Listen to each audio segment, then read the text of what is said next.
नमस्कार सबाई केमन आছেন आशा करी सबाई भालो आছেন। আমি কিন্তু আজকে সম্পূর্ণটা আমাদের বাইরে বসে ভিডিও করছি। হ্যাঁ, কারণ হচ্ছে ঘরে এই আগেই বলেছি যে ঘরে প্রচুর পরিমাণের গরম, ঘরে ঢোকার মতন নেই। এর জন্য আমি আমার মা বাইরেই বসে আছি, ছেলে বাড়িতে নেই, আমার হাজবেন্ডও বাড়িতে নেই, ছেলে জিমে চলে গেছে, আমি আর মা বাইরেই বসে আছি। আর হচ্ছে আপনাদের আরেকটা কথা বলি আমি, যে আমার এই যে সময় চ্যানেলে যে আপনারা খালি অ্যাডভাইস শুনবেন আমার হাজবেন্ডের, এটা কোনো কথা নেই। কারণ হচ্ছে আমি খালি অ্যাডভাইস দেব না, এই সময় চ্যানেলে আমি সম্পূর্ণভাবে অনেক ধরনের ভিডিও এই চ্যানেলের মাধ্যমে আপনারা দেখতে পারবেন। যে আমি কি কাজ করি, তারপরে আমার মা কি করে, তারপরে আপনারা ইত্যাদি সম্পূর্ণ ধরনের ভিডিও এই চ্যানেলের মাধ্যমে আপনারা দেখতে পারবেন। আর অ্যাডভাইস তো আমি দেবই আপনাদের। আমি যেহেতু আমার প্রথম ভিডিওতেই আমি বলেছি যে আমার চ্যানেলে আসা মানেই আমার কিছু অ্যাডভাইস দেব আমি।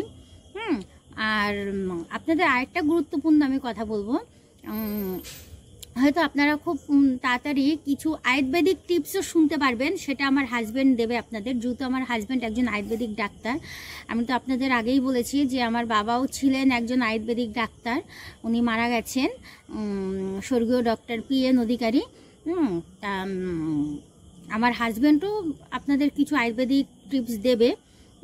কিন্তু আপনারা খালি ভাববেন না যে খালি অ্যাডভাইস দেব বা কোনো কিছু। আমার এই চ্যানেলের মাধ্যমে, সৌম্য আইস চ্যানেলের মাধ্যমে, মানে আমার ছেলের নাম হচ্ছে সৌম্য আইস, যেহেতু আমার ছেলেরই চ্যানেল এটা, ছেলের চ্যানেলের মাধ্যমে আপনারা সম্পূর্ণ ধরনের সব রকমের ভিডিও পাবেন। হ্যাঁ,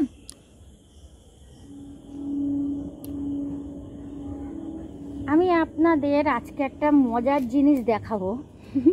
যেহেতু আমি আজকে আপনাদের না দেখিয়ে পারলাম না। সত্যি কথা বলতে, একটা আমার মাকে যে দেখছেন এখানে বসে আছে না, একমাত্র একটা কারণ, আজকে আমার কেবিলে রিচার্জ নেই। মা ঘরে একা একা কী করবে, যার জন্য আমার মা এসে আমার কাছে বসে রয়েছে। তাও কিন্তু আমার নিচে বসবে না, দেখবেন চেয়ারে বসে থাকবে। কারণ কি বলুন তো, আমার মা সাপের প্রচণ্ড ভয় পায়। আর হচ্ছে আমাদের পাশে আমার পিসির পুকুর আছে, পুকুরে মোটামুটি সাপ আছে। হ্যাঁ, আমাদের বাড়িতে আসে, তা আমার মা এই দেখুন চেয়ারেই বসে রয়েছে, বসে থেকে এদিক সেদিক খালি তাকাবে। আমার মা কিন্তু নিচে এক ফোঁটা নামবে না। হ্যাঁ, তাও পাটা উঠেই বসেছিল। আমি বললাম মা পাটা নিচে নামাও, তারপরে মা এই যে পাটা নিচে নামিয়ে বসেছে। এবার আমার ছেলে জিম থেকে আসবে, এসে যদি দেখে আমার মা এখানে বসে আছে, আমার ছেলে তো অবাক হয়ে যাবে, বলবে যে বউ আজকে বাইরে কেন। একমাত্র একটাই কারণ, আজকে কেবিলে রিচার্জ নেই। আমি আজকে করিনি রিচার্জ, কালকে করব। তাই কালকে আর দেখবেন না আমার মাকে সন্ধ্যার পরে বাইরে। হ্যাঁ, টিভি চলছে, টিভির মতন আমার মা শুয়ে রয়েছে, সেটাই হয়।